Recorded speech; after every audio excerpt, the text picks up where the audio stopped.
Olá, sejam todos bem-vindos ao Linha de Defesa, um podcast voltado à advocacia criminal. Eu tenho aqui hoje, neste primeiro episódio, a honra de receber dois grandes tribunos de júri e, além disso, dois grandes amigos que a advocacia me deu. Não poderia começar melhor o nosso canal, chamando a tribuna de defesa hoje, Dr. Renato Carneiro, Dr. Leonardo Salles. Meus amigos, sejam muito bem-vindos ao Linha de Defesa. É um prazer ter vocês aqui. Com a palavra, Dr. Renato Carneiro. Satisfação é nossa, André. A gente ficou muito feliz e fica muito feliz pelo convite da estreia, do debut desse projeto, que eu tenho certeza que será um sucesso. Desde quando você me contou a ideia, a linha editorial, a forma com que você gostaria de fazer, eu tive plena consciência e vontade também de participar. Tive plena consciência que seria um sucesso. Então é uma felicidade muito grande ser o primeiro convidado nesse projeto que muda, né, a perspectiva com relação a casos criminais. Nós debateremos aqui por uma perspectiva da defesa, tanto que o nome se refere a isso. É algo que até então nós não temos, pelo menos não difundido, não conhecido, como certamente esse podcast será. Então, começo agradecendo aqui o convite para estar aqui trocando essa ideia contigo. É um prazer. Leonardo. Boa noite, meu amigo André. Obrigado, boa noite. Estou muito feliz por esse convite. Como o Renato já explicou, a gente debutar aqui na estreia desse canal para falar sobre casos criminais e defesas criminais. Então, estamos muito felizes de estar aqui e que seja uma parceria longa e duradoura, que possamos voltar mais vezes. Sim, será sempre um prazer receber vocês, que, como eu disse, além de grandes tribunos, são meus amigos pessoais, pessoas nas quais quantos anos estamos aí nas trincheiras Brasil afora, né? Não só no Mato Grosso, não só em São Paulo, mas efetivamente pelo Brasil aí. Eu gostaria aqui, então, de apresentar esse canal, que já foi até uma apresentação prévia do Dr. Renato, né? A ideia realmente desse canal é que você participe efetivamente como o 8º jurado.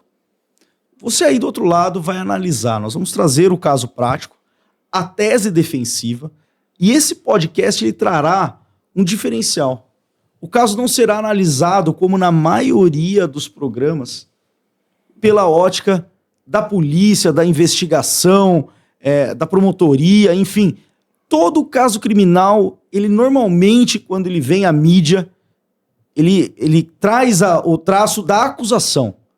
Poucas vezes a imprensa, os canais especializados, dão ênfase no resultado final, quando principalmente a defesa sai vitoriosa de um tribunal do júri. É difícil falar de vitória no tribunal de júri, mas que o réu sai absolvido ou que a defesa consegue uma desclassificação, uma diminuição de pena, isso não vem de jornal. Aqui, a ideia é justamente trazer a ótica daquele tribuno que está ali na trincheira da advocacia, na trincheira da defesa, buscando defender os interesses do seu cliente contra o todo-poderoso Estado. Então, hoje é o início de uma jornada, o início de um podcast que eu trago aqui com muita alegria para difundir efetivamente a advocacia criminal. Essa arte que é o tribuno do júri. Essa arte, esse prazer que todo tribuno do júri tem. Então, antes de mais nada, eu preciso aqui fazer deferência a quem ajudou a chegar até aqui. Então, eu gostaria de fazer, primeiramente, os agradecimentos aos nossos apoiadores. Então, inicialmente, eu gostaria de agradecer a Sandra Pascotto, que trouxe o nosso café ali inicial, trouxe aí todo o seu conhecimento gastronômico numa recepção aí, recepção a todos os convidados, a todos que aqui estão presentes e que realmente faz um trabalho diferenciado aqui em Americana. Realmente a Sandra capricha aí nos seus comes, bebes, e a gastronomia dela é realmente uma coisa sensacional, ó, só conhecendo o trabalho dela. Gostaria também de agradecer a Barbearia Federal do meu grande amigo Brito. Brito deu um talento aqui, né? Deixou todo mundo com o cabelo na régua ali. É uma grande barbearia, talvez. Falou que é referência aqui em Americana. E o Brito, além de ser meu barbeiro há muitos anos, é também um outro amigo pessoal aí. Britão, tamo junto, obrigado. Realmente, os apoiadores eles são muito importantes porque eles trazem ao nosso canal a possibilidade efetiva então, de trazer convidados de gabarito, tal qual o Dr. Renato, o Dr. Leonardo, que saíram lá do Mato Grosso. E olha quantas vezes a Americana recebe esses tribunos aqui. Toda vez eu falo que há um chamado para causas nobres e eu tenho 2 combatentes aí que se alinham ali nas trincheiras sem hesitar. É um prazer realmente ter vocês todas.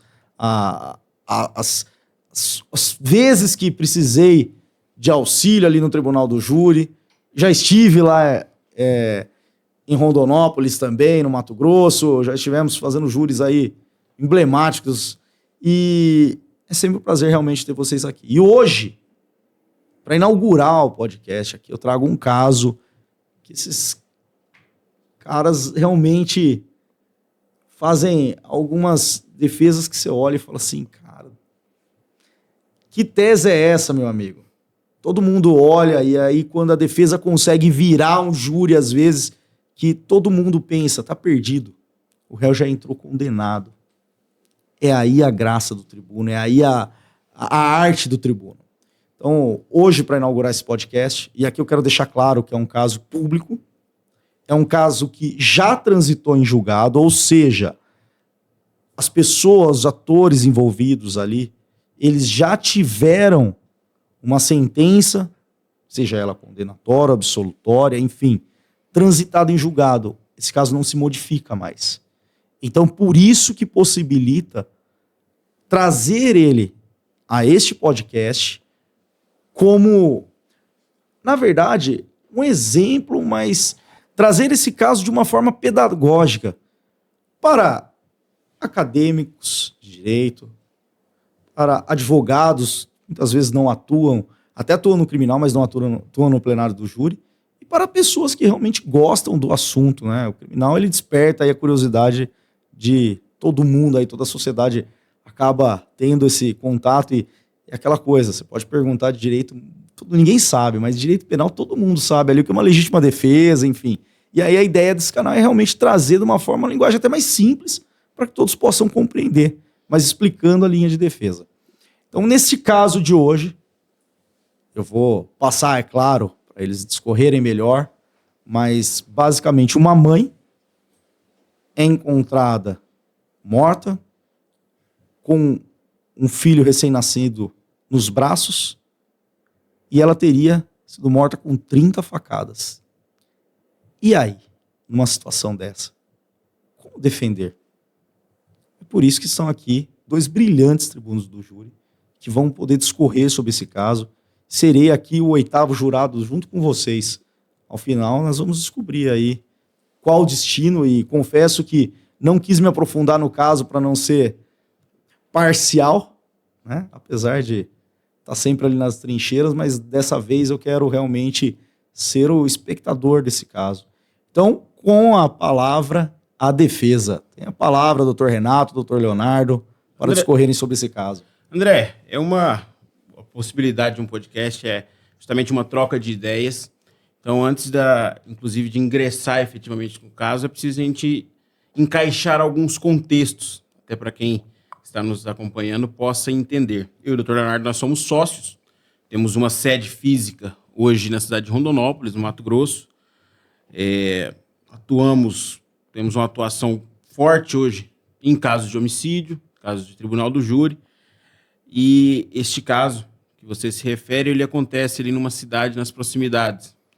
Apesar de ser um caso público, apesar de não haver segredo de justiça, um caso já transitado em julgado, um caso, inclusive, com ampla repercussão regional, então, que a mídia cobriu ali de uma forma incisiva, vamos aqui não especificar os nomes, ou tentar evitar o máximo possível, por um cuidado, meramente por um cuidado. Nós estávamos ali no ano de 2022, Leonardo?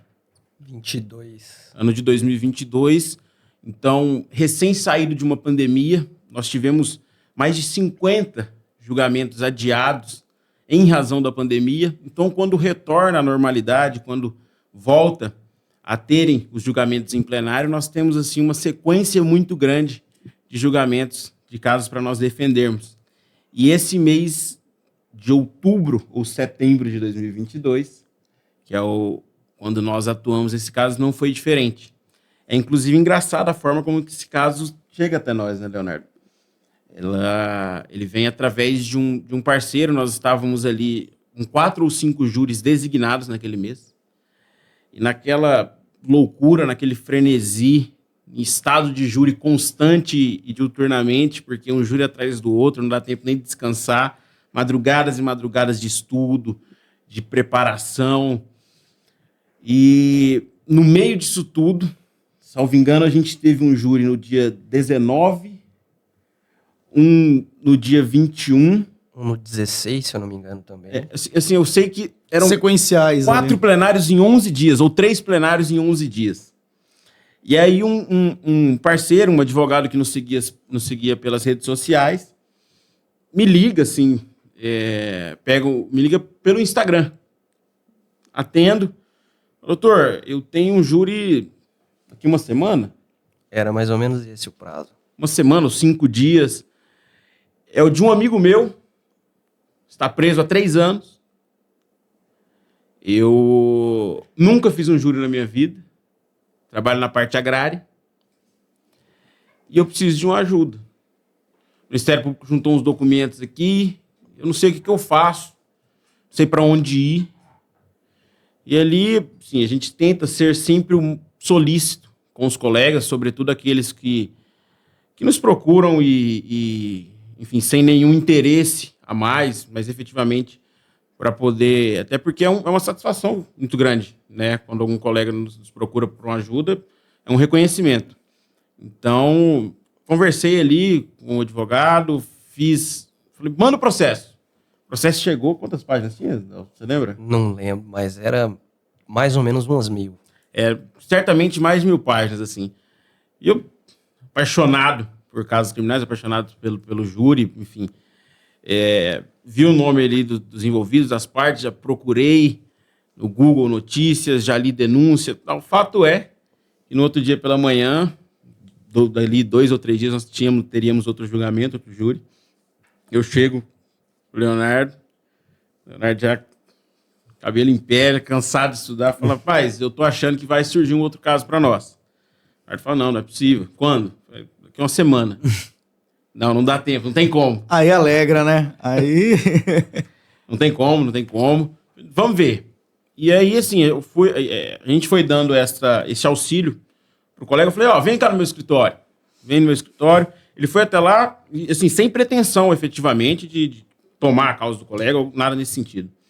Era de auxiliar mesmo, assim como a gente faz com muitos colegas, sobretudo ali de Rondonópolis, da região. Quantas vezes a gente deixou, às vezes, de fazer alguma outra coisa para receber um colega, qual que é a sua dúvida, em que eu posso ajudar. Então, advocacia colaborativa, né? Lembrando que lá atrás a gente já teve essas dúvidas também, né? E muitas das vezes a gente aprendeu apanhando sozinhos mesmo, eu e ele, e poder ajudar esses colegas, né, com o nosso conhecimento é sempre muito bacana, né? Sim, sem dúvida. Fica feliz com isso. Enfim. Eu não vou me lembrar da onde eu ouvi essa frase, mas dar um microfone para um tribunal é um perigo. Qualquer lugar ele falar, então assim, não se acanhe em me interromper, gosto muito de falar.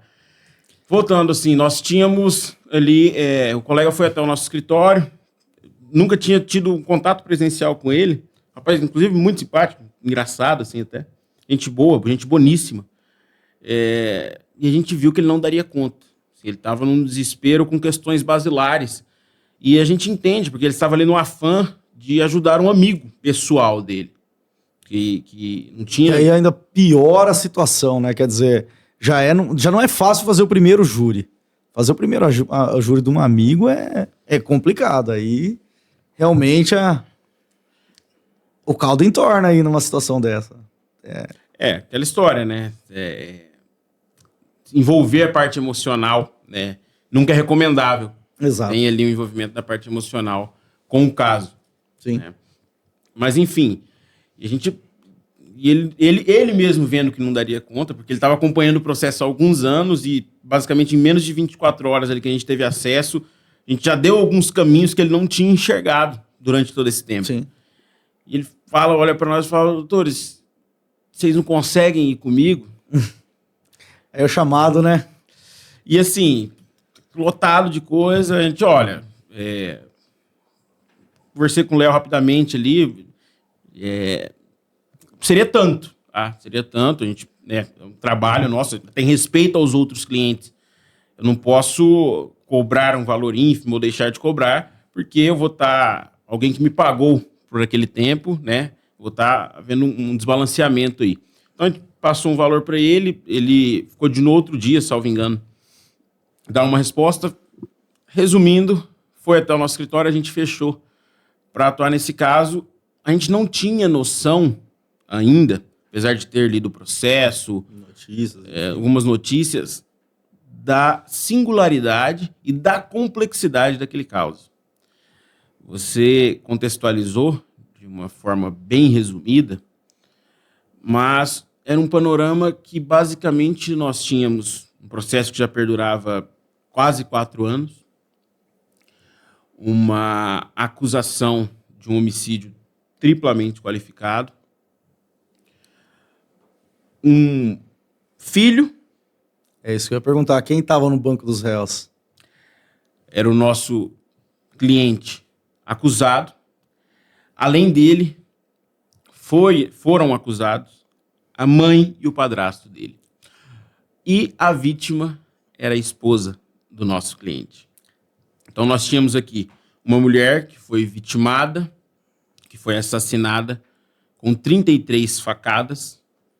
E essa mulher morava, e na verdade, no dia do fato, estava sozinha em casa, dormindo com a filha recém-nascida.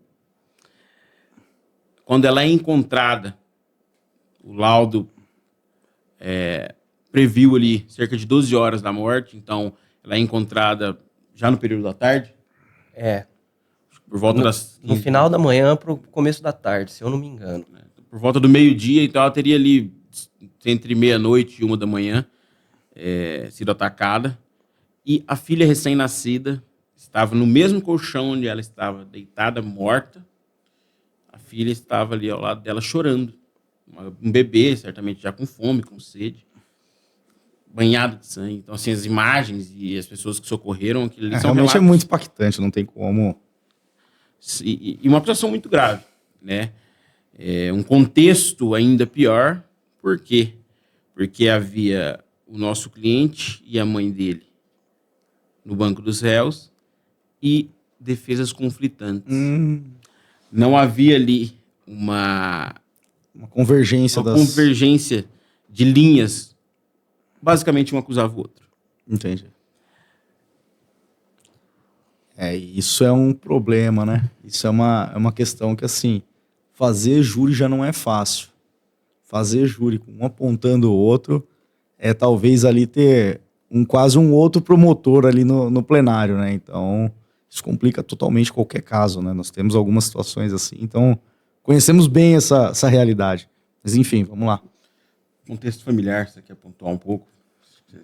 Então, pior de tudo das teses serem divergentes, as teses defensivas, era a mãe apontando o dedo para o filho e o filho apontando o dedo para a mãe.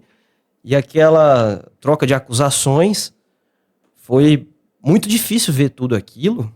E a gente se preparou com bastante afinco para o caso, mesmo com pouco tempo, para poder estudar. E o contexto era mais ou menos no seguinte sentido, doutor. A vítima, que faleceu infelizmente, ela tinha um relacionamento bem complicado com a sogra. Tá? Com o marido, nem tanto. Com o marido já era um relacionamento melhor. Só que eles se desentendiam muito por causa da sogra. Entendi. E aí acabou que isso desencadeou vários problemas na relação entre o casal e tudo mais.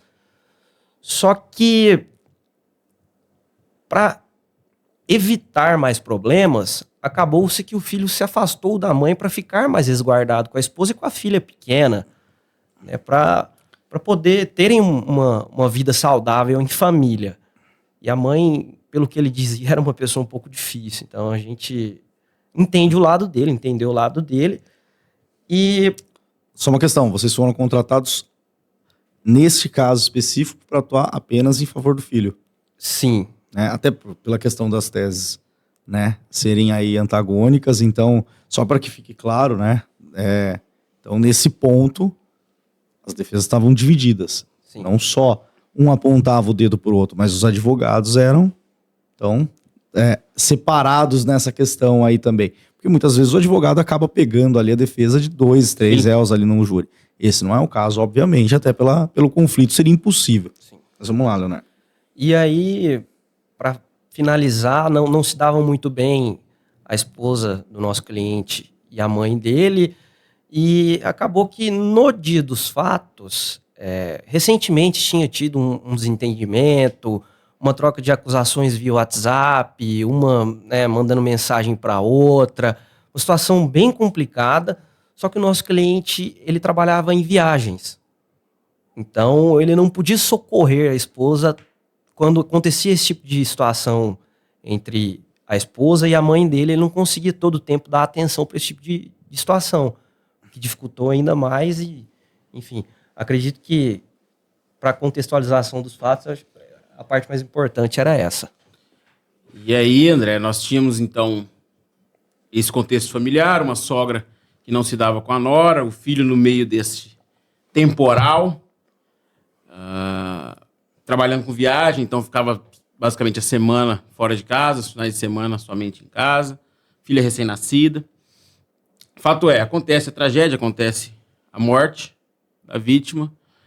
Neste mesmo dia, a sogra e o sogro saem da cidade.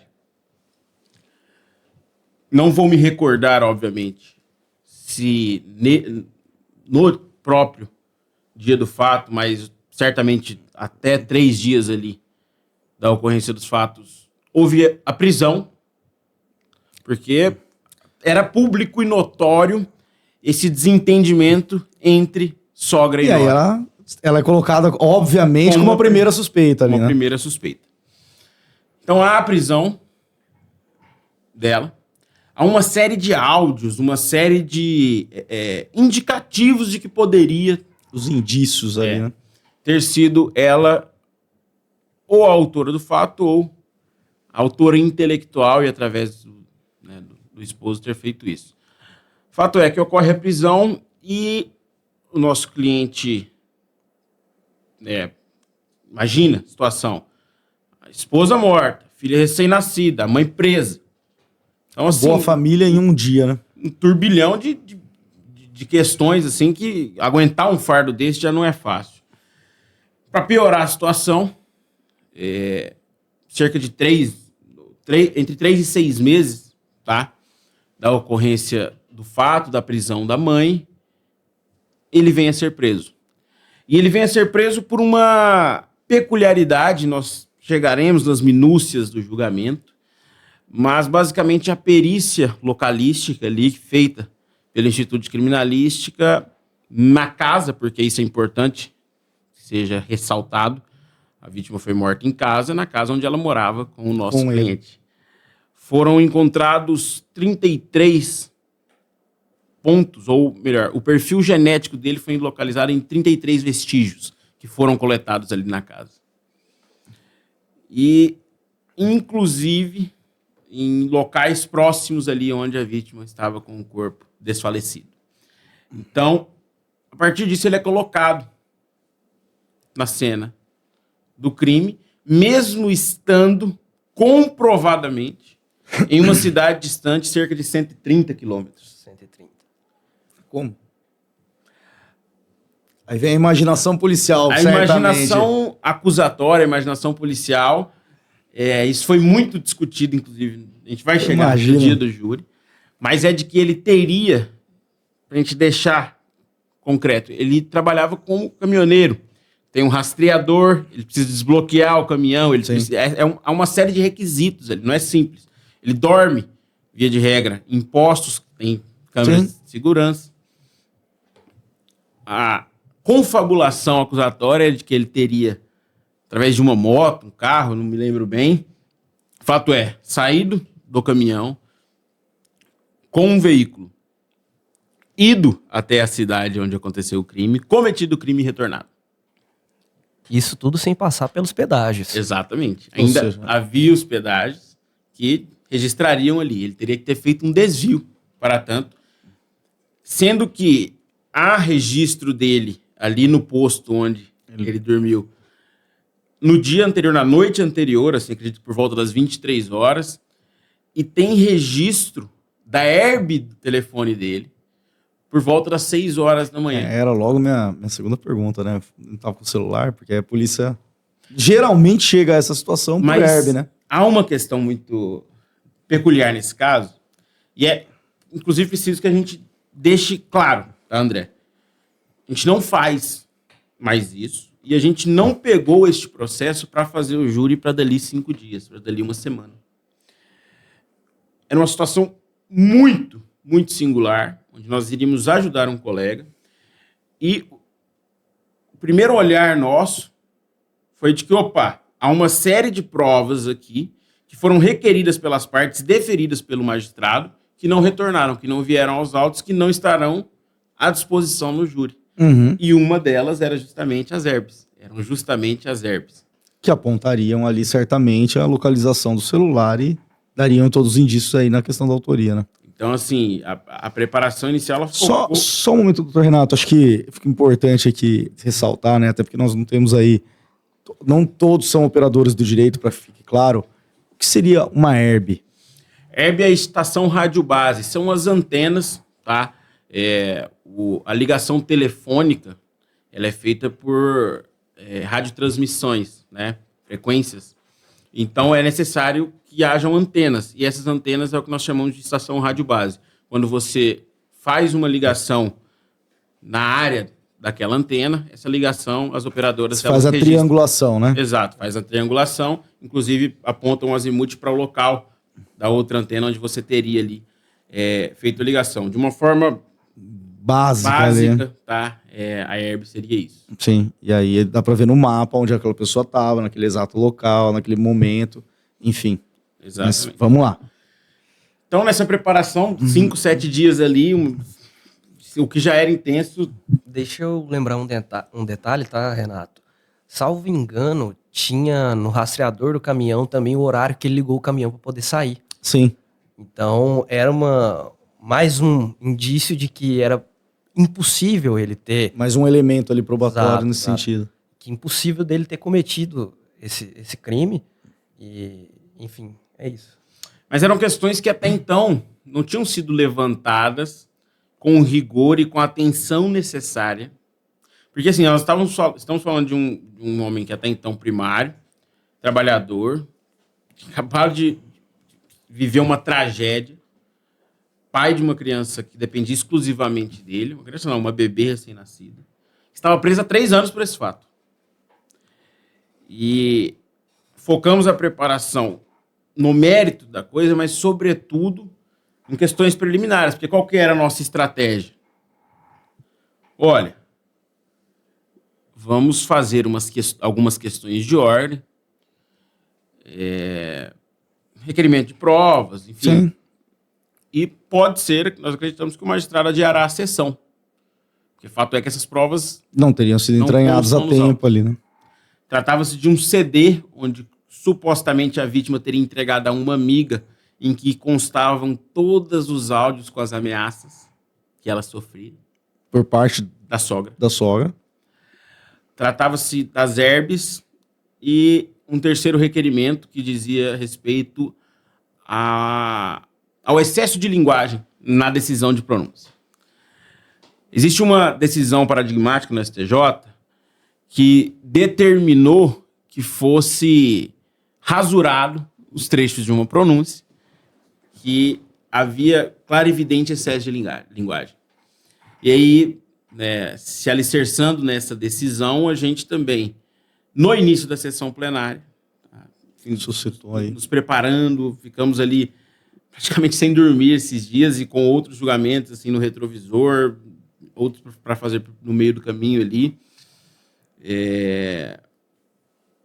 Fizemos essas questões de ordem e o magistrado acolheu todas, mas não pelo adiamento da sessão, mas falando, doutor, efetivamente, vou diligenciar atrás do CD, a gente não começa a sessão enquanto essas verbas não chegarem, e aí a promotora falou, vamos rasurar as partes da decisão de pronúncia, o magistrado falou, e a promotora, não, doutor, vamos nem entregar a pronúncia. Para nós, ótimo. Maravilha. Se não quer. Mas haveria, ainda assim, razão para o adiamento da sessão. O problema é que nós chegamos, né, no júri e nos encontramos com o nosso cliente. Era o segundo contato que nós tínhamos com ele. Nós tivemos um contato breve por vídeo, ali nesse meio tempo entre a contratação e o dia do júri.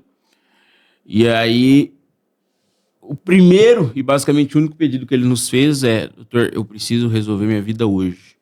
Que a gente falou, olha, possivelmente a gente vai fazer alguns requerimentos, que possivelmente haverá um adiamento. Ele falou, doutor, eu não aguento mais dormir na cadeia. Eu não aguento, eu não posso voltar, eu não quero voltar. E se eu for voltar para o presídio, eu quero saber quanto tempo eu vou ficar lá. E é interessante, né? Porque é um pedido da defesa que não vai além do que se espera de um processo. Que, na verdade, já tinha que ter sido entranhado nos autos aquilo, pelo que o doutor está explicando. Então, é a base de um julgamento, né? A equiparação de armas e que todas as provas ali que foram requeridas estejam à disposição das partes. E não só. Muitas vezes se pergunta, mas isso é pela defesa. Não. Pela acusação também, ué. A prova tem que ser produzida, tem que ser exposta. E aí vem esse requerimento nesse sentido. E assim, é até singular, né? O juiz falar, não vou adiar, mas vamos resolver o negócio aqui. Então, e vai de encontro ao pedido exatamente do cliente, né? E se nós forçássemos ali, ele adiaria, fatalmente, porque ele reconheceu que nós tínhamos razão. Mas é aquela coisa, nem sempre é interessante a defesa. E o cliente não queria. E o cliente não quer. Assim, obviamente a estratégia é nossa, o olhar jurídico de como solucionar ou buscar solucionar o caso é nosso, só que o impactado é ele. É ele. Então, e o risco também daquela herb chegar, por exemplo, e desmentir completamente o que ele falou, né? Nós chegaremos nesse ponto. Sabia que tinha essa herb aí não seria tão Nós chegaremos tranquila assim. Por quê? O que acontece? Não tinham vindo as herbes para o processo, mas havia um relatório de análise dessas herbes feitos pela autoridade policial, pelos investigadores na época. E este relatório era muito bom para nós. Era muito bom. Então, se esse relatório é bom, imagina quando vierem as herbes na íntegra, né? Esse foi o nosso pensamento ali. Então, o magistrado suspendeu o início da sessão cerca de 2 ou 3 horas. Via ali uma movimentação de secretaria, de oficial de justiça, plenário cheio, abarrotado, familiares, populares, jurados, todos ali aguardando a sessão, uma tensão no ar, mãe e filho no mesmo local que não se encontravam há tanto tempo e basicamente com ojeriza do outro, nós lado a lado na tribuna com o advogado da mãe, né, do nosso cliente, inclusive um advogado que hoje é um amigo, não o conhecia, mas hoje é um parceiro, inclusive, já nos convidou, já nos contratou para atuar com ele em outros júris, teremos um, inclusive, agora em setembro desse ano. Então, assim, toda essa tensão no ar, chegaram essas provas. E aí, quando chegam essas provas, a gente identifica, excelência, olha, nós queremos um tempo aqui para poder sem dúvida. Analisá-las, vermos ali. E aí, o que acontece? Nós, fazendo análise, localizamos que identificamos que os horários do relatório, salvo engano, policial, não batiam com os horários Da das descrição da herbes herb. realmente. Então, salvo engano, havia uma discrepância ali, algo que, por exemplo, no relatório constava que o celular dele teria, por volta de 6 horas da manhã, dado na cidade em que ele efetivamente dormiu, na herb mesmo dava 7h30, alguma coisa assim. Havia uma discrepância de horário, e foi engraçado porque o magistrado analisou, doutor, e beleza? Podem usar, podem ficar. Eu falei, não, excelência, como os documentos não foram juntados no prazo do 479. E aí é importante ressaltar para quem não conhece que o 479 ele prevê que todo documento ele tem que ser juntado efetivamente para ser apresentado em plenário 3 dias úteis antes do início da sessão plenária. E assim, para quem é estudante de direito, ou às vezes um tribuno muito tradicional que esteja nos acompanhando e fala, olha, mas um monte de coisa que não está previsto, há ali num julgamento em si, uma série de questões que são acordadas. Um consenso. Então, assim, um negócio jurídico interpartes, ela às vezes pode modular, modificar aquilo que está no texto legal, Sim. que interessa as partes. E era justamente o que aconteceu ali. Nós queremos ter acesso a essa prova. Não necessariamente ela tem que Ser efetivamente utilizado. utilizada ou permitida a sua utilização. Sim. Mas eu quero ver, pelo menos, porque deveria estar ali.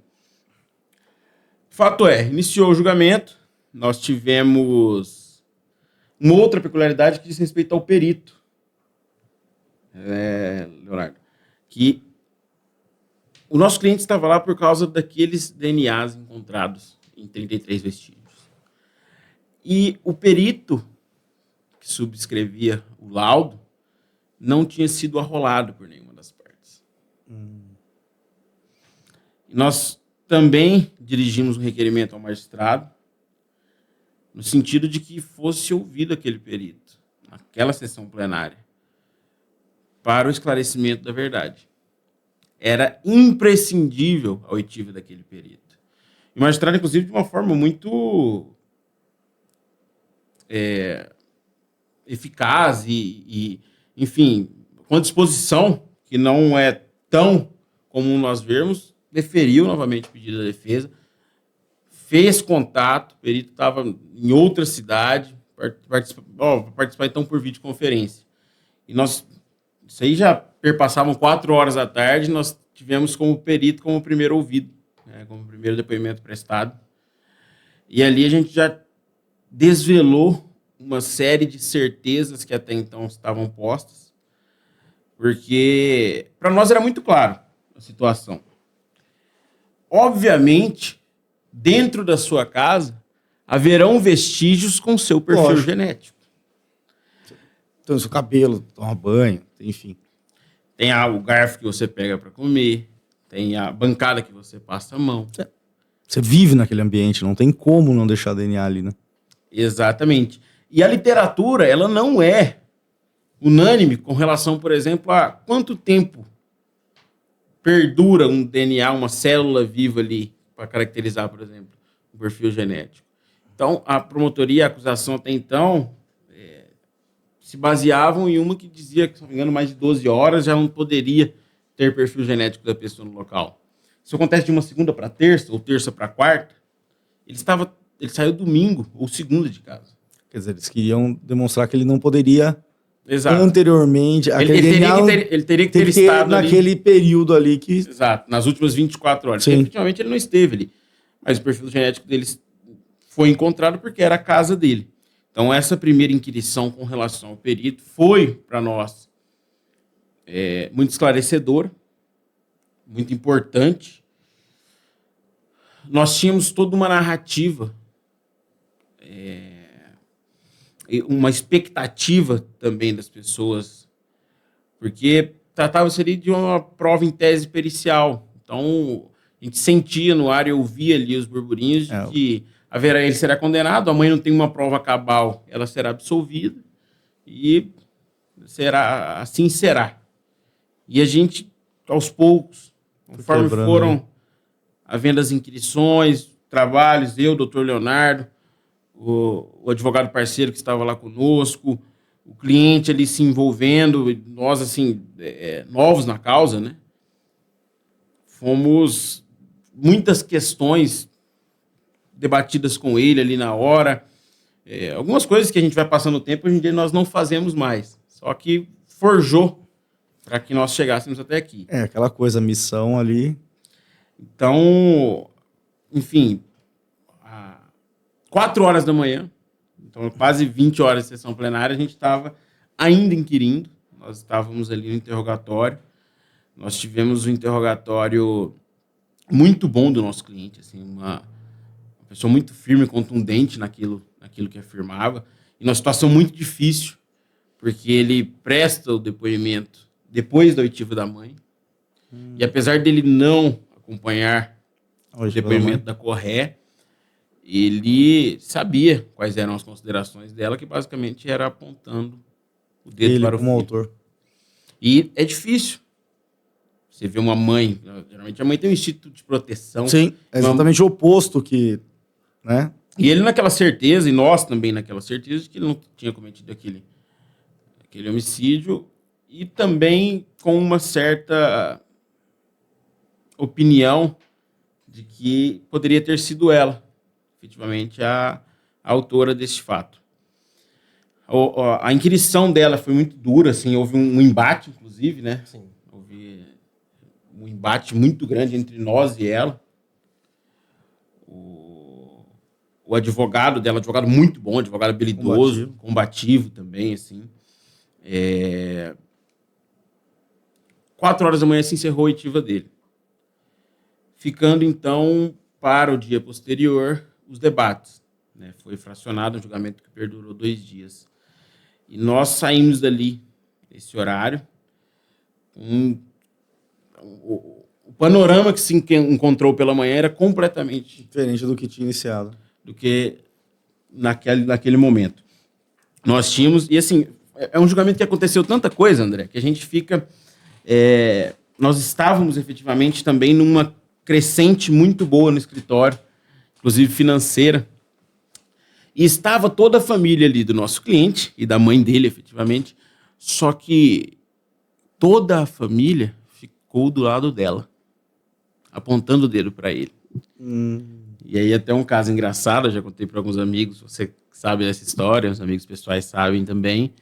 Eu estou passando para beber água ali, passo pela plateia, a mãe dessa Corré, na verdade, a irmã dessa Corré, a irmã dessa Corré. Era tia do nosso cliente. Isso, exatamente. Fala, como que pode? Ela se dirige a mim assim, como que pode um demônio desse? Eu olho para ela e assim, acontece, né? São coisas. Falei, demônio é sua irmã que vai queimar no fogo do inferno, mas antes ela vai passar alguns anos na cadeia. Essa mulher olha para mim e fala, você tá amaldiçoado. Sai dali naquele momento, até arrepio, lembrando disso. A gente vai chegar ao final do júri, mas depois daquele dia, o escritório, assim, foi uns 3 ou 4 meses de ladeira abaixo, cara. Até a gente... O que ela fez, não sei, mas que a maldição ali deu um tempinho, pelo menos, passageira, né? Até passar aquela urucubaca. E esse é um relato engraçado, né? Porque, assim, engraçado, desculpa, mas é um relato que é corriqueiro do criminalista. Às vezes, você tá ali para defender o direito, você não tá ali para... Realmente, você não conhece a vítima, você não conhece a parte... Você tem uma questão ali de direito, e nós analisamos o processo em si. E eu falo que quantas vezes eu não saí do plenário de júri que parecia que tinha passado um caminhão, mas não era canseira, era aquele olhar. E muitas vezes até aquela pessoa que está ali, ela tem esse ranço principalmente... Porque o promotor de justiça está ali, né? Ele chega e fala, ó, eu sou a justiça, eu sou a lei, eu sento do lado do juiz e eu sou o cara aqui que vim para realmente resolver o problema da sociedade. Fazer justiça. O maldoso tá ali, ó, sentado ali do lado do réu. O defensor do bandido, o defensor do... Nesse caso dela é um pouquinho diferente e envolve toda uma célula familiar, o que piora muito mais a situação, né? Além de termos a sociedade, além de nós termos o Ministério Público, além de nós termos a imprensa, além de nós termos a polícia... Tem a família dele. Nós temos a própria família dele, a própria mãe contra ele. Então, assim, é um caso que não se vê comumente. E todo esse fardo, assim, recai conosco. Assim, a gente chegou e falou, estamos Sem junto dúvida. com você. O advogado dele, parceiro, o amigo dele, que foi quem nos convidou para a causa, assim, um leão na defesa, fática, sobretudo, porque é ciente e consciente da inocência do amigo. Então, assim, defendendo ele por todos os lados, às vezes não com a melhor técnica, não com a melhor estratégia, mas com a maior vontade que se poderia ter. E isso vence qualquer talento. sem dúvida. Então, assim, sabe, tudo para todos os lados, dedos apontados, e a gente fechado com ele ali. O advogado é o único que vai lá e pega, né? Na mão ali do réu numa situação dessa e fala... E assim, nisso a saúde nossa indo pro saco, noite sem dormir, alimentando mal, mas fazendo de tudo, porque assim, quando a gente, né, se propõe a advogar no criminal, sobretudo no tribunal do júri, sobretudo e principalmente em casos mais complexos e midiáticos, onde tem um olhar, onde tem um julgamento prévio, isso piora a situação. Isso exige mais de nós.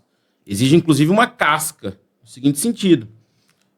O criminalista, ele é um renegado. O criminalista, ele é um odiado. E só quem tem consciência disso sobrevive nesse caminho, sobrevive nessa estrada. Então, ali nós estávamos também diante de todo esse panorama, uma pressão muito grande para nós. Porque a gente também se perguntava, foi precipitado, por vezes, nós termos assumido aquele caso. E a gente, diante de tudo aquilo, não podemos recuar. Enfim, chegamos ao fim do primeiro dia da sessão, 4 horas da manhã, o magistrado, salvo engano, ele me remarca para as 9. 9 da manhã. Eram 4 horas da manhã. Que ótimo. A gente foi para ficar um dia na cidade e voltarmos no mesmo dia. Se vira. 4 horas Fomos da manhã, encontrar o hotel, 4 horas da manhã. Dorme das 6 até as 8, mais ou menos. Cerca de 2 horas ali de... Quase para emprestar ali a cadeira do fórum, só para deitar um pouquinho ali. Vamos voltar pro embate, né? Basicamente isso.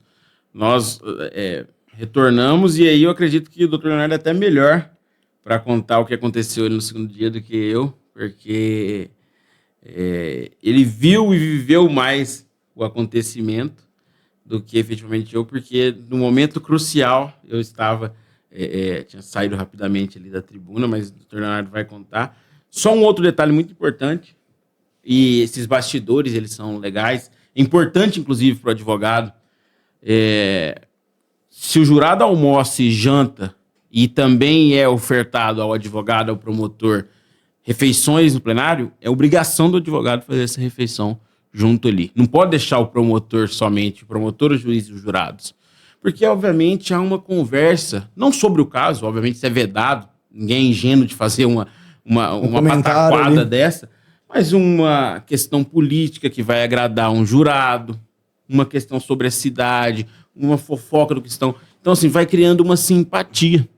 E nessas ocasiões, a gente foi pegando ali uma certa simpatia, uma certa afinidade com o magistrado e uma liberdade de cutucar assim, a promotora aqui e ali.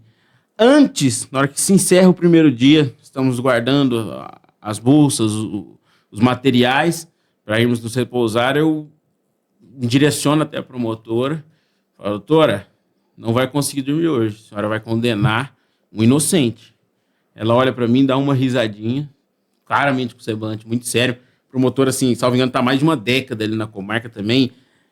Excepcional promotora, assim, uma combativa, uma leoa mesmo na tribuna, assim, não tenho queixas para fazer questões pessoais, mas é muito aguerrido, então, assim, tinha também esse plus. E só uma ressalva nesse sentido, né? Você ter adversos, né? Nesse caso, o Ministério Público, ou eventualmente um assistente de acusação aguerrido, não é problema nenhum, muito pelo contrário. É gostoso fazer um júri quando você percebe que do outro lado tem um promotor aguerrido, é gostoso fazer um júri quando você percebe que ali as partes estão, todos os atores ali do processo entendem o que estão fazendo naquele tribunal. É difícil fazer com quem não tem educação. O que é completamente diferente Você é aguerrido. Com certeza. Educação é a base, né? E em qualquer ambiente, eu falo, o tribunal do júri não é diferente. Né? Então não é só quem ganha mais ou quem ofende mais. É lógico, o tribunal do júri ele tem a pitada ali do, né? Aquela questão que nem eu estava falando. É claro que você vai ter aquela... Você dá uma aqui, toma uma ali e vai indo nessa toada, mas tem um excesso, tem um limite. E quantas vezes não vimos sair desse limite? Então é interessante, né, ver que toda essa questão... E aí o elogio do advogado ao trabalho do promotor de justiça. Porque parece que ali é tudo inimigo. E eu cansei de sair. Aqui em São Paulo nós não temos essa situação do tribunal ofertar, né, a sua oferta realmente aos jurados. E aí magistrado, promotor, né, juiz, todos, os advogados acabam indo almoçar ali em restaurantes próximos ao fórum. E quantas vezes não almocei com o juiz, com o promotor ali, conversando sobre futebol, sobre qualquer outra coisa relacionada, mas aí você tem essa peculiaridade do tribunal. Eu concordo, onde está o promotor, está lá grudado ao advogado, vamos lá, vamos equiparar toda a situação, né? Não dá para dar uma oportunidade, porque abrir uma oportunidade ali, um sorriso, uma simpatia e aquilo. O tribunal do júri ele é visual, e não significa que só quando está ali na tribuna é que as pessoas estão observando, né? Ninguém é um robô. Então, no almoço ali também, às vezes, algum comentário ali fala, pô, gostei desse cara. Claro. Pô, gostei. E eu costumo dizer que assim, você tem alguns segundos para trazer o jurado pro seu lado. Uhum. Ou ele vai te amar ou ele vai te odiar. Tanto que a gente brinca, né? Do advogado malvado e do advogado bonzinho, às vezes, né? Porque tem essa situação. Um que fala mais alto, fala, nossa, que legal esse advogado. O outro que fala um pouco mais um tom abaixo. E existe essa alternância, às vezes, até na defesa, traz esse sentimento para que... Pô, se eu conseguir convencer 3, você convenceu 4, acabou. Não vai dar 7-0 porque não chega a 7-0. Mas os 4 tá garantido ali. Então vamos lá. E aí o segundo dia? Só para... Isso é um assunto muito importante, tá, André? Nós não temos problema, e é muito bom, concordando com você, quando nós temos advogados e promotores preparados, sabendo o que fazem ali, lutando por aquilo que acreditam. O que não pode haver é deslealdade. Sim. O que não pode haver é crocodilagem. Enfim, mentir ao jurado. má fé. Isso não pode ser aceito no tribunal do júri em local algum. Mas, assim, enfrentar é muito mais prazeroso você enfrentar alguém uma tribuna, capacitado. Alguém capacitado, alguém que tem ali fé naquilo que acredita, porque o confronto dialético da palavra, das versões, é isso que engrandece o tribunal do júri. Olha exemplos históricos aí de casos.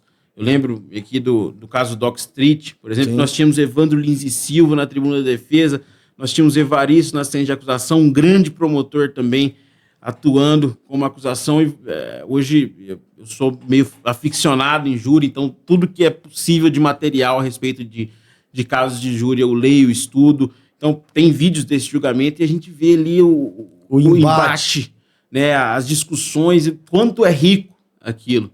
Né, e se encerrava essa discussão, dali para fora não se pessoaliza. Sim. Não se leva para casa um rancor.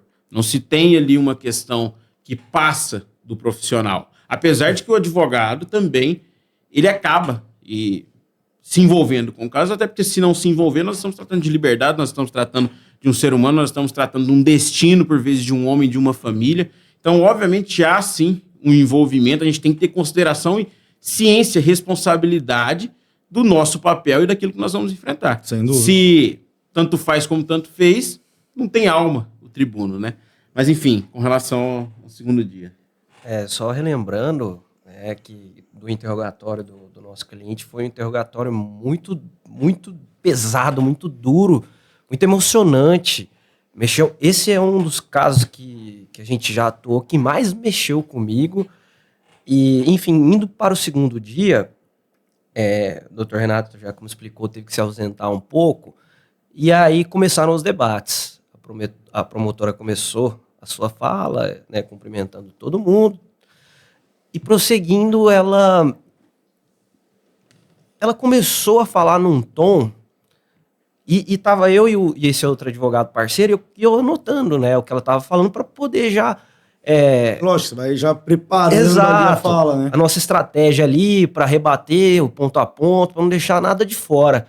E aí eu percebi uma mudança de tom na fala dela. Aí eu parei, deixei a caneta na mesa, comecei a olhar, e aí ela começou a chorar. E aí ela falou, olha, eu não posso pedir a condenação do rapaz e tudo mais. E aí eu fiquei, caramba.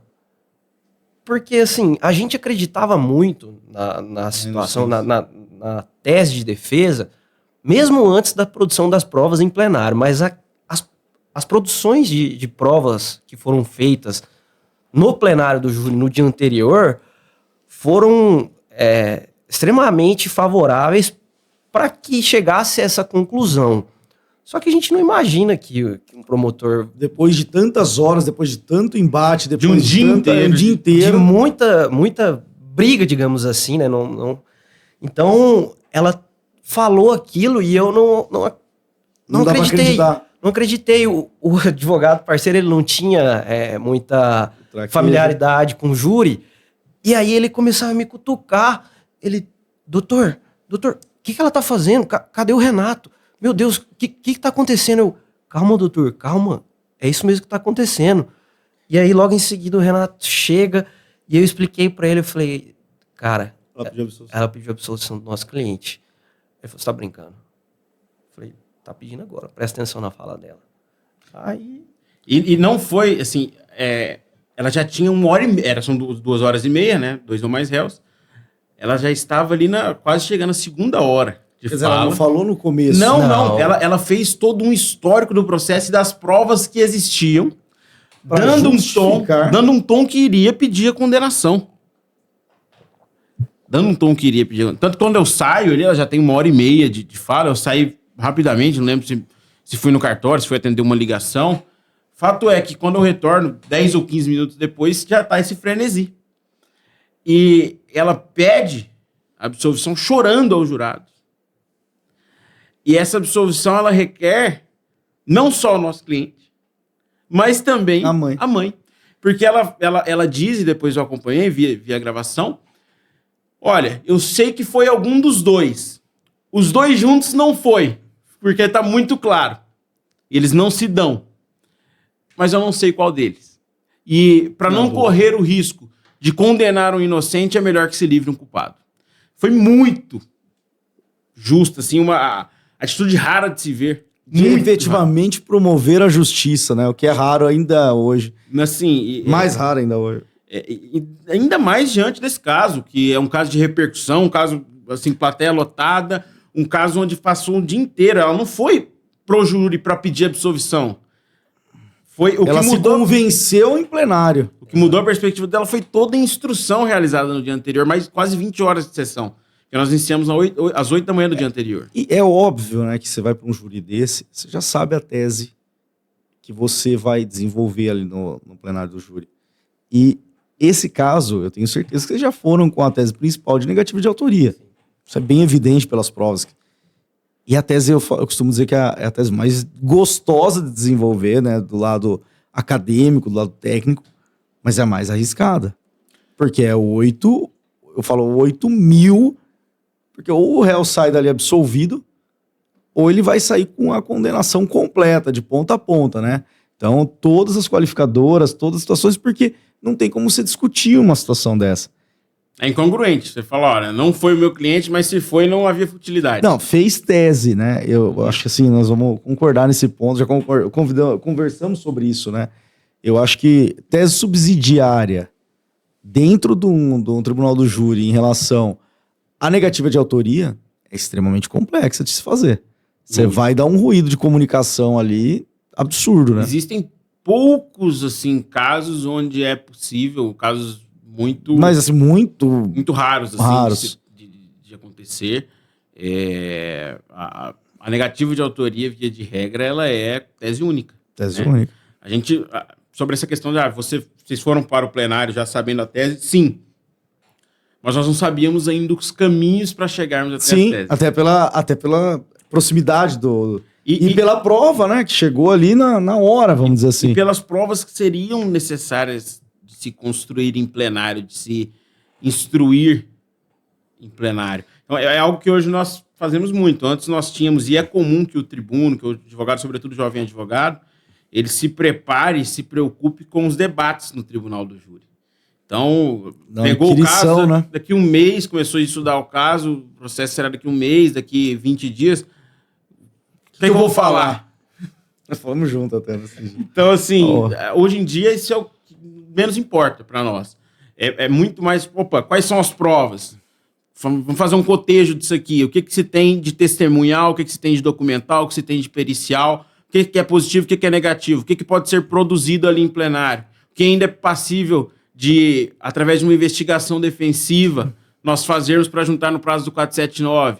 Então, assim, há uma preocupação muito maior com relação à produção probatória, à instrução em plenário, até porque nós estamos falando de uma instrução que não tem limite temporal. Nós podemos fazer ali, por exemplo, um interrogatório com o nosso cliente de 4, de 8, de 12 horas, ele exercendo, porque ali é efetivamente também um ato de defesa. Autodefesa, né? Ele exercendo ali sua autodefesa fora daquele limite previsto para os debates, que seria de 1h30. Então, assim, essa preparação hoje ela é muito mais intensa com relação à instrução plenária. E o jurado também hoje está muito... E o interrogatório do réu, num caso que existe com o réu, e ainda mais numa tese nesse sentido, conflitante, é fundamental, porque você vai ter ali que dividir o tempo, né, com o outro advogado, os debates, e aí é aquela coisa, ali fica curto dependendo da situação. Agora, no interrogatório, você explora ali toda a questão.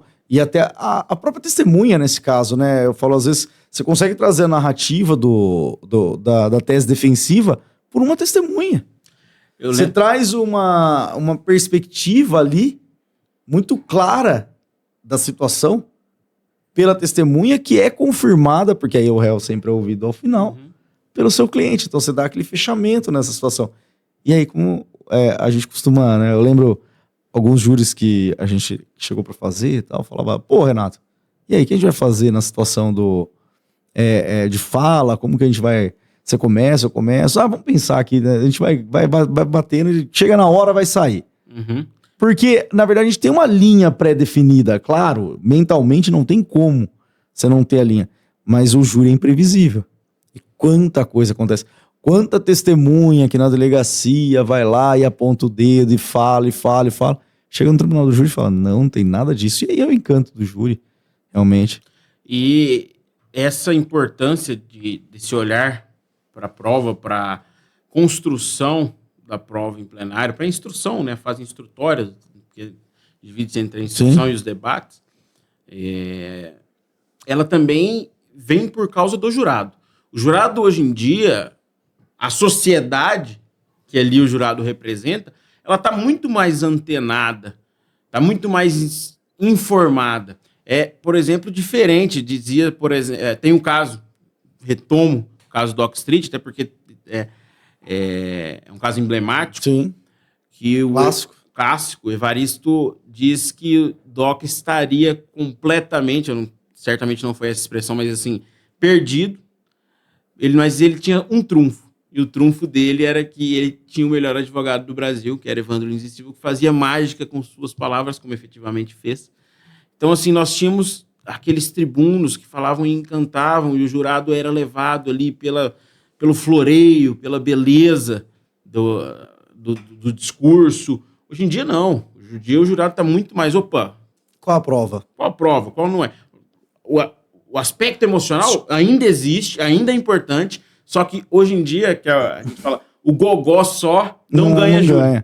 E aí, Renato, é interessante essa parte, né? Porque você fala um pouco do jurado, você vai falar aqui do estudo dos jurados, né? E hoje, você pega o YouTube para qualquer coisa, né? Não só aqui para o podcast, mas, por exemplo, eu quero saber como que é uma linha de defesa. A pessoa está aqui assistindo no YouTube, está aqui assistindo nas redes sociais. Só que, por exemplo, eu já vi, né, tutoriais de o que é ser um jurado. Virei jurado e agora? Coisas assim que você vai vendo. Então, toda informação, a pessoa não chega mais um leigo lá. né? É exatamente essa a questão. Não estamos falando há 50 anos atrás que a pessoa às vezes era convocada e nunca tinha visto um tribunal do júri. Dificilmente hoje um jurado não vai procurar, se ele não conhece a sistemática, ele não vai procurar ali saber como funciona. E vai procurar também ali, dependendo da situação, e aí é o problema do caso midiático, conhecer o caso que vai ser julgado. Então, e aí é o problema da mídia na questão de um caso de grande repercussão, né? Porque aquele caso aqui que chega na cidade que ninguém conhece, é meio óbvio que o jurado vai chegar lá, ele vai ter o primeiro contato, efetivamente. Mas num caso de repercussão, naquele caso, é aquilo, ele chega no... A notícia chega no ouvido dele antes dele saber que ele vai ser jurado. Ele já faz o pré-julgamento antes de ser julgado. E aí a gente entra lá com 7-0. Se vire a defesa. E aí é brilhante esse trabalho ao ponto de você conseguir trazer essa dúvida real para a cabeça de uma promotora que com certeza foi preparada para condenar pela convicção dela do processo, efetivamente. Então, o brilhantismo da defesa em conseguir trazer a dúvida e, assim, a hombridade da promotora de reconhecer a necessidade de se aplicar o princípio basilar de qualquer julgamento criminal, que é o princípio do indúbio pro réu.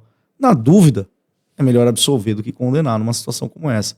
Infelizmente, foi ceifada uma vida, infelizmente, ninguém está aqui para minimizar essa questão, mas também colocar um inocente na cadeia não é fácil. Já passou, está transitado em julgado. Então, algumas inconfidências aqui. Apesar do pedido de absolvição, e quando feito o pedido de absolvição pela promotora, porque assim, nós estávamos preparados para defender o nosso cliente e acusar a cliente do outro advogado, e acusar a mãe do nosso cliente. Nós estávamos ali não somente para defender, porque a defesa perpassava também por esta acusação. Quando nós temos a promotora requerendo que não haja, se não me engano, ela nem pediu absolvição, ela só falou, não tenho como pedir a condenação. Façam conforme vossas consciências. Eu não consigo apontar. Exatamente. Então, diante dessa perspectiva, fomos ali é o que a gente chama, fizemos o famoso bolinho ali, nos fechamos. Chamei o advogado da Corré, né, para conversar. Olha, não faz mais sentido nós apontarmos o dedo um para o outro. Porque nós, fazendo isso, a gente ainda corre chance de condenação. É porque aí o jurado, ele não... E é importante explicar que o jurado, ele não está atrelado e ele é livre nesse ponto, né? E nós temos aí algumas reviravoltas em situações assim. Então, numa dessas, você quer tudo e acaba saindo sem nada, né? Porque você sai aí com uma condenação, né? Baseado no apontamento aí, porque que nem você falou, a promotora não foi clara, não foi uma tese convergente efetivamente, né? Não. No sentido dela chegar e falar, vamos chegar os dois, falar, ó, votem dessa forma. Não. Ela deu a entender o seguinte, votem com a consciência. Ela falou assim, ó, apresentei a prova, tanto que ela levou o discurso, assim, apresentando todas as provas, ó, apresentei a prova para vocês. Eu não consigo pedir a condenação. Eu sei que algum deles é culpado, mas como eu não sei quem é, eu não vou pedir a condenação. Votem de acordo com aquilo que acham justo. E aí, se você não tem uma estratégia nesse sentido, um garfa o outro e pode ser que os dois morram abraçados aí numa situação como essa. Exato. Eu acho que esse fato dela ter se emocionado foi justamente porque ela não conseguia pedir a condenação de nenhum dos dois. Falou, consciência.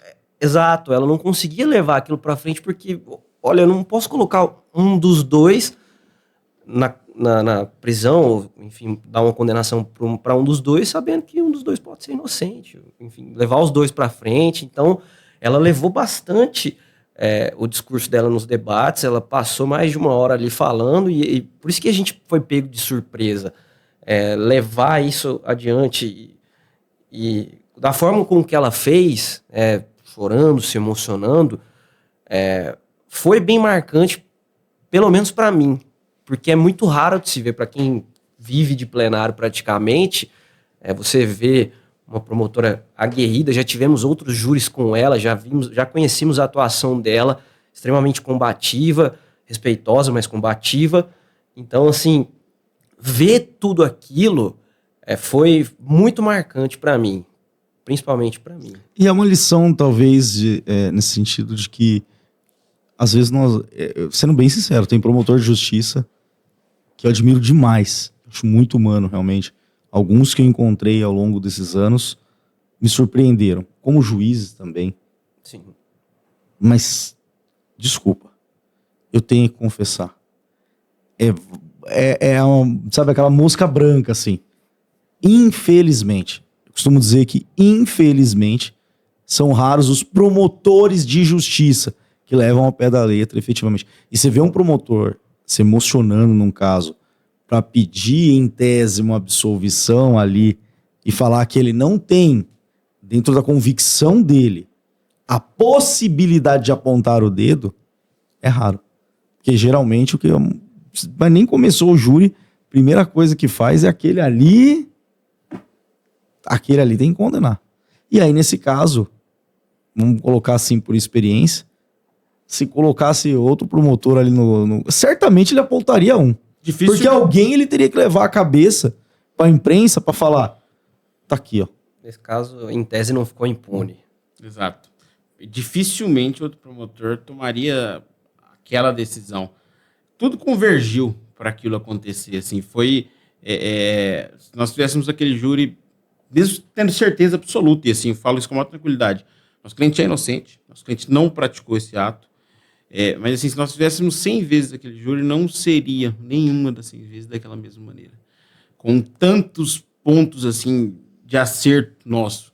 A gente trabalhou de uma forma tão intensa, como a gente faz, mas assim, um caso emblemático, que a gente está tratando especificamente desse, mas tão concentrada, assim, assertiva, pensando em conjunto e, sabe, que parece que o clima, assim, ele foi mudando, uma coisa foi acontecendo que não vai acontecer novamente se aquele júri voltar a ocorrer, por exemplo, que a gente sabe que não, mas assim, se existisse novamente aquele momento, não seria daquela forma. E Renato, a magia do júri nesse sentido, e você só vai conseguir, eu falo assim, é claro, todo estudante de direito que gosta de júri, todo advogado que gosta de júri, quantas vezes, principalmente quando a gente frequentava mais os fóruns, né, hoje o processo digital é um pouco mais difícil, mas quantas vezes eu não vou assistir júri de colega? E você assistir o júri da plateia é uma situação. Eu falo, sente um dia na tribuna da defesa ali e assista o júri naquela perspectiva. Eu tenho certeza que esse parceiro que nunca tinha feito um júri saiu com uma lição, ainda mais por ser um amigo dele, que ele vai levar pro resto da vida. O próprio cliente, assim, ele é bem interessante, me segue nas redes sociais, vez ou outra ele, doutor, lembrei de você, passando aqui para agradecer, não sei se fizeram uma por gratidão mim. Eterna, né? Então, assim, isso é muito satisfatório. Só para finalizar com relação ao julgamento, o advogado da outra parte concordou conosco que não valia a pena acusar, fazer um ataque cruzado ali. Então, cada um foi lá e defendeu o próprio cliente. Houve a votação na sala secreta. Nosso cliente absolvido na negativa de autoria por 4-0. Os 4, ou acreditamos 4-0, porque os 4 votos que foram efetivamente abertos eram no sentido da não autoria do nosso cliente. E a cliente dele foi 4-2. 4-2. 2 votos ainda. Então, houveram ainda 2 votos negativos, mesmo ninguém pedindo a condenação dela. Mas, efetivamente, saiu livre. E assim, eu vejo o nome do podcast, do programa Linha de Defesa, e é um caso característico do Linha Direta. Porque, assim, é um caso que, infelizmente, ficou sem solução, que pode ser, e certamente, nunca haverá uma solução. E a negativa de autoria, ela traz isso, né? E tem uma série de provas no processo, o processo era muito rico nesse sentido, porque ali se tinha a questão dos celulares, tinham câmeras de segurança, tinham documentos, tinham gravações, tinham própria perícia feita. Então, assim, eram muitos pontos de provas, muito material para se trabalhar, né, que não davam nenhuma certeza, mas, assim, é um caso, assim, até para para fins pedagógicos, para estudar, vez ou outra eu retomo ali, por exemplo, a pasta daquele cliente e vejo algumas anotações que eu fiz, enfim, algumas coisas que eu segui, até porque é muito interessante, assim, é um dos casos mais complexos dentre enfim, os vários que nós já atuamos aí, quase uma centena de plenários juntos, pelo menos. Então, assim, para quem gosta do Tribunal do Júri, para quem gosta de estudar Tribunal do Júri, para quem gosta de estudar ali a morfologia, o procedimento, ver tudo aquilo num processo tão rico, também é prazeroso de se trabalhar, satisfatório e enriquecedor, né? E a defesa, né, nesse ponto, quantas vezes você vai se inspirar num caso anterior, pensando naquele julgamento anterior, pensando naquele caso emblemático seu, trazer para um caso atual.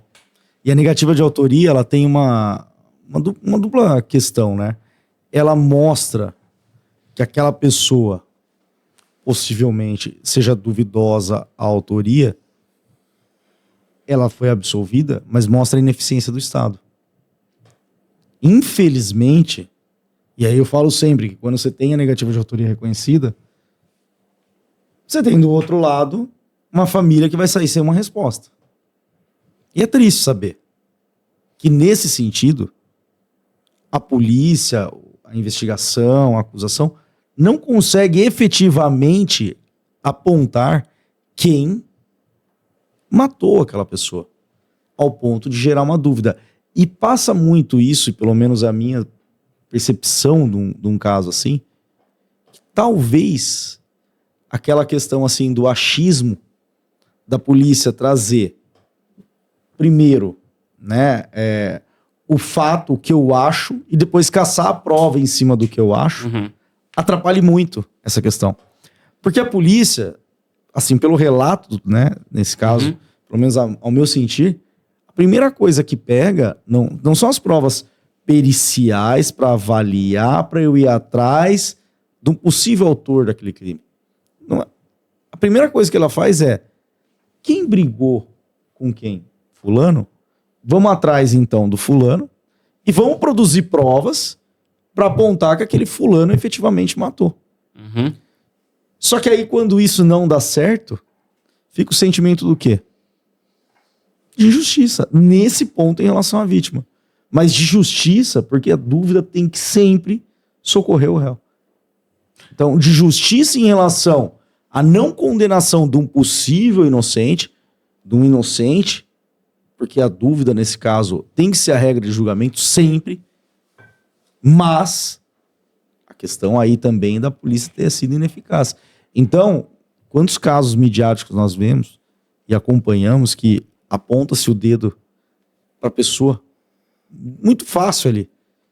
Pô, aquele dia o André brigou há 1 mês com o Renato. O Leonardo viu o André brigando com o Renato. Se o Leonardo for lá e falar, ele tem algum... O Leonardo é sócio do Renato. O Renato é levado à delegacia e fala assim: ô Leonardo, o Renato teve algum problema com alguém recentemente? 1 mês atrás ele não gostou da gravata do André. Pronto. O André já vira suspeito. E aí a polícia traça a prova atrás do André nesse sentido.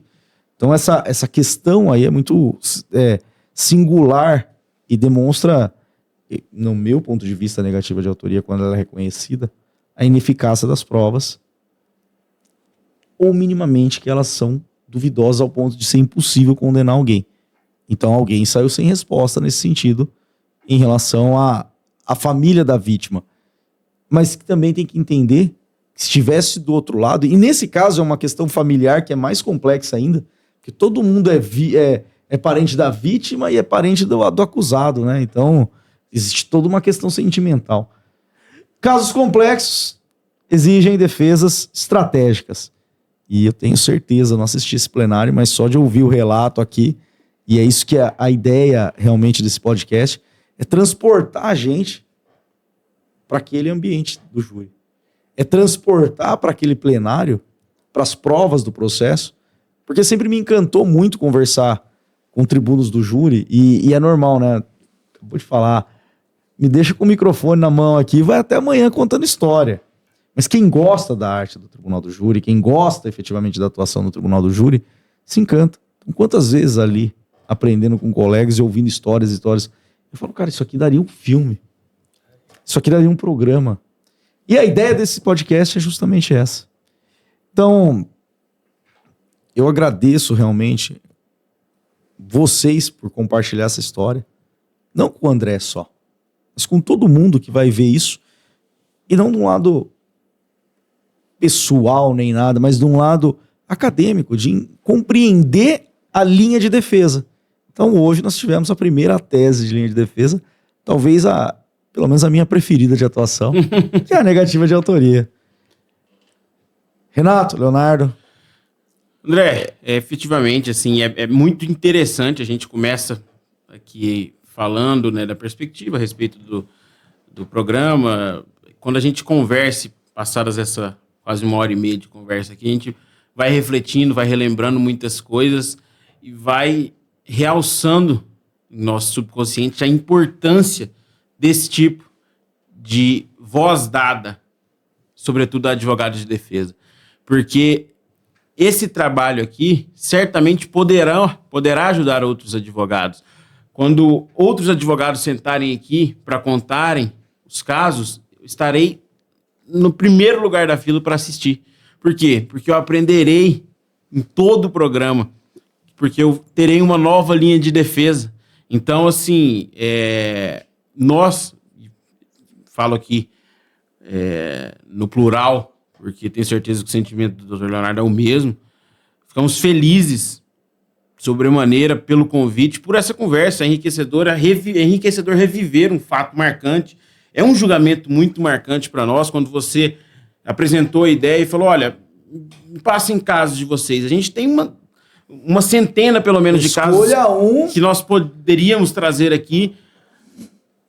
Alguns ainda não em trânsito em julgado, então a gente conseguiu restringir um pouco. Você falou, preciso de trânsito em julgado, menos mal. A gente estudando, pensando, Leonardo, qual que nós levamos, a gente conjecturou pensamos em outro.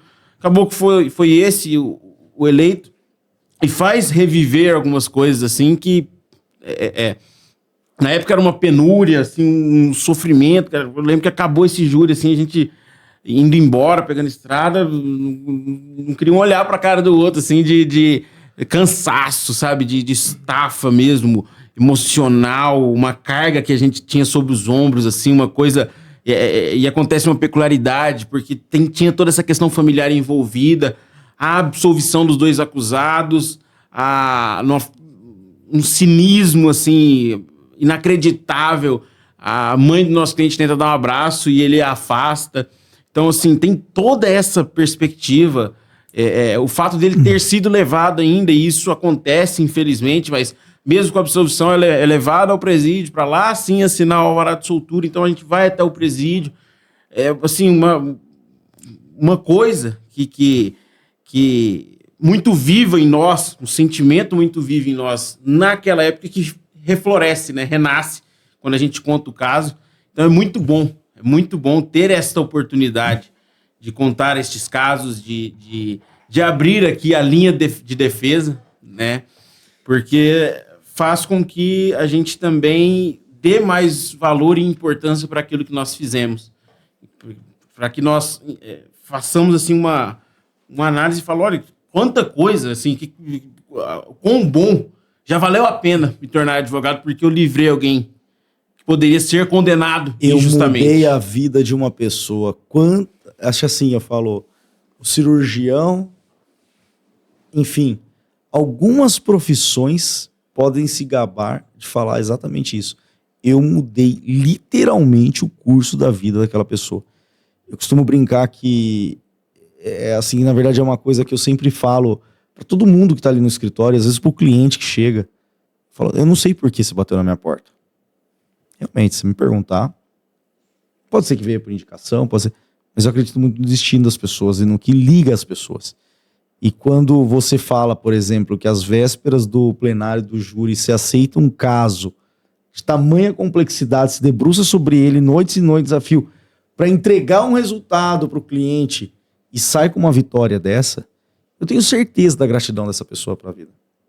E a gratidão é o maior reconhecimento e pagamento que nós temos. Exato. Obviamente, é importante a pecúnia, nós trabalhamos muito, estudamos, renunciamos a uma série de questões para entregar um bom trabalho, então o profissional tem que ser bem remunerado, mas o abraço, a alegria, o reconhecimento, isso Gratidão. nunca... A gratidão, isso não tem preço, isso não tem prescrição, assim, é valoroso, né? Quantos e quantos casos, por exemplo, nós conseguimos efetivamente um bom resultado e a mãe, que foi lá quem nos contratou, vai dar aquele abraço vale todos Sem dúvida. os esforços, valem todas as madrugadas, as horas e horas de noite de sono perdida, porque devolver um filho à mãe, sobretudo um filho acusado injustamente, a gente sabe que o Estado é muito duro, porque muita gente não tem essa perspectiva, a ponto dele fala, olha, o monstro está ali, mas não enxerga que do outro lado, quem está apontando este dedo, quem está acusando, é um Estado extremamente falho, feito por pessoas que são investidas de um poder que, por vezes, é mal regulado, né? Um poder, muitas vezes, desmedido, que faz com que muitas pessoas sejam prejudicadas.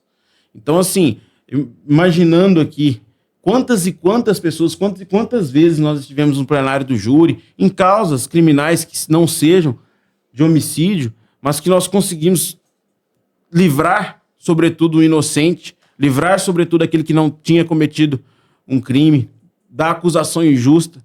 Isso, assim, é sensacional e é o ápice do advogado criminalista. O ápice do advogado criminalista, efetivamente, é a liberdade. É conquistar a justiça para aquele cliente, e por isso que o criminalista, ele é aquele que jamais pode se desiludir com a justiça. Nós sabemos da falibilidade, nós sabemos das dificuldades, nós sabemos o quanto por vezes, ruim o nosso sistema judiciário.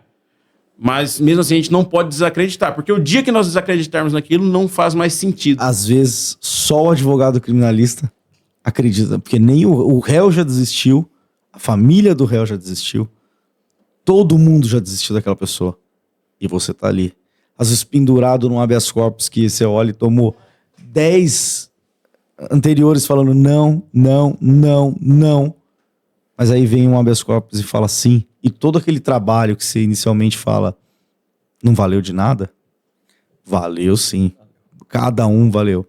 Meus amigos, estamos chegando ao fim aqui do programa, mas eu gostaria realmente de então devolver a palavra a cada um de vocês para um recado breve, para realmente encerrar com chave de ouro o nosso primeiro programa.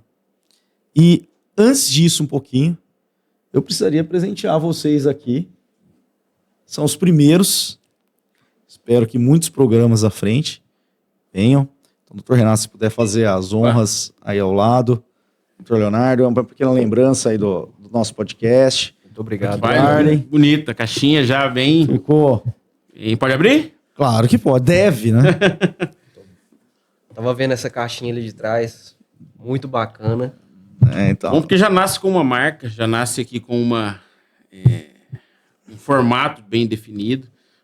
Muito feliz, só mostrar aqui. Para tomar aquele cafezinho. Ah, vai lembrar. Eu não sou fã do café, mas eu gosto. Xícaras, faço uma coleção. Essa vai para minha coleção, bem bonita. A xícara. Obrigado, André. E aqui em primeira mão, porque é meu amigo, irmão. E aí eu já tinha até adiantado para ele nesse sentido, e o Leonardo também já estava sabendo.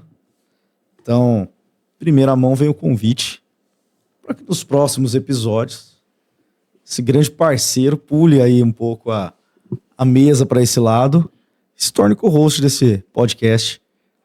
É uma honra sempre dividir a tribuna com você. E esse podcast ele não tem finalidade nenhuma comercial, mas sim finalidade de demonstrar a paixão de advogados pelo ofício. E eu sei de muitos advogados, assim, eu conheço muito advogado, Você é um dos caras mais apaixonados por isso. Então, será uma honra ter você ao lado aqui na tribuna, não na tribuna dessa vez, mas aqui do microfone, para ser o co-host desse podcast aqui nos próximos episódios. Você sabe que isso não é um convite, é uma convocação. Claramente, havíamos já conversado sobre isso, trata-se hoje de um projeto piloto, algo que imaginado, idealizado e executado por você inicialmente. E durante as nossas conversas, é importante consignar, nós estamos aqui porque viemos para atuar em parceria contigo em julgamento no Tribunal do Júri. Infelizmente não veio a se realizar, mas tão logo acontecerá. E quando você apresentou a ideia, olha, gostaria que fosse co-host, eu com certeza aceitei de pronto, porque para mim é uma satisfação muito grande. Já confidenciei isso para você muitas e muitas vezes, de forma reservada, e faço agora na frente da câmera. Eu aprendo contigo, não só como advogado, mas também como pessoa. É uma grande pessoa, então vai ser uma satisfação muito grande estar contigo aí desse outro lado, nessa empreitada, para a gente conversar, para a gente aprender, conhecer outros advogados, conhecer outros casos, conhecer outras linhas de defesa. Então, assim, para mim é uma satisfação muito grande. Tenho certeza que meu sócio aqui vai me liberar para essa aí. Léo. Ele não vai poder desertar ao chamamento, ele vai ter que aceitar essa então tá e lá a gente se vira do jeito que dá, segura as pontas para ele lá, porque a finalidade desse canal que você está construindo, ela é muito bacana.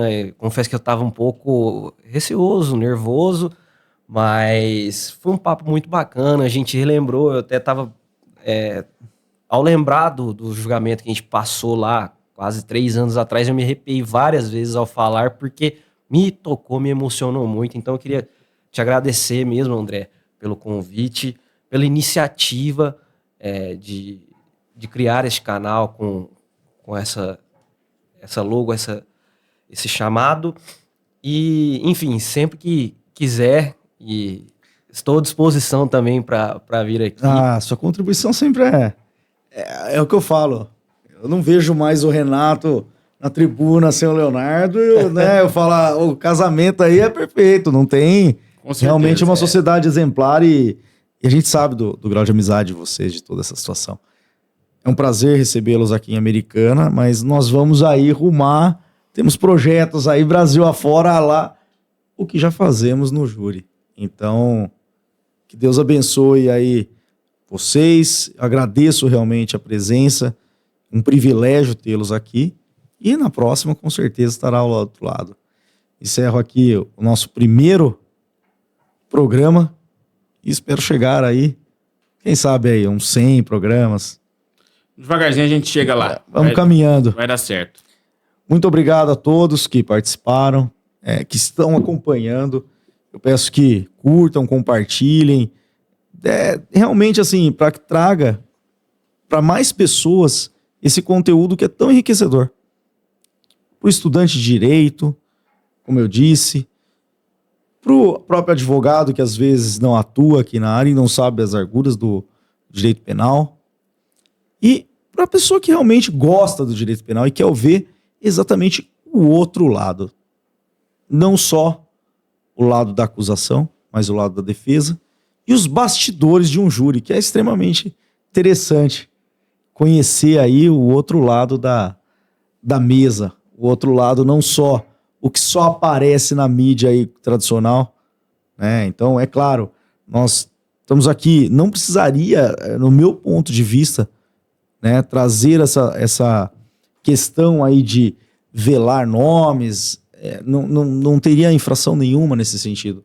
Mas é um respeito, inclusive, às partes fazer isso. Eu costumo dizer que, academicamente, é interessante demais o caso. Ninguém precisa ser exposto. É claro que tem casos que todo mundo vai saber, mas fica aqui a questão acadêmica para todos, a questão de realmente aprender com esses que vão passar aqui. Só um apontamento, André, antes de efetivamente se encerrar. Você pediu àquele que nos acompanha que seja o 8º jurado. Então, aquele que efetivamente acompanhou esse programa, se fosse o 8º jurado, seria interessante que comentasse qual seria a decisão, o que imagina, qual seria ali... o seu ponto de vista sobre esse caso. Exatamente, sobre esse caso. Isso é muito importante até para poder fazer com que outras pessoas conheçam, para poder contribuir com mais gente, porque esse é o intuito também. O intuito daqui não é vir aqui, falar de nós mesmos, atuar, enfim, levar loas a uma grande defesa, não. Nós estamos aqui para contar sobre um caso e poder contribuir com essa história para outras pessoas, para que seja enriquecedor. E aproveitando, vamos lá. Siga o Instagram do Linha de Defesa. E aqui deixa o seu Instagram, doutor Renato. Claro, a gente também faz um trabalho por lá, a gente está sempre postando trechos de julgamentos que nós participamos, por vezes os vídeos com alguns insights.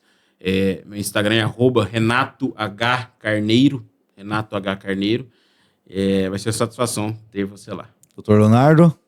Meu Instagram é Léo de Salles. Também posto algumas coisinhas, menos do que o Dr. Renato, que costuma aparecer mais na linha de frente ali do nosso escritório. É um cara que já tem um pouco mais de intimidade com as câmeras, tem uma fala legal. Mas, enfim, Léo de Salles. Legal. Meus amigos, muito obrigado. Uma satisfação mais uma vez tê-los aqui. E seguiremos aí os próximos capítulos dessa nova jornada aí que se inicia e que perdure por muitos anos. Até mais. Amém. Até mais.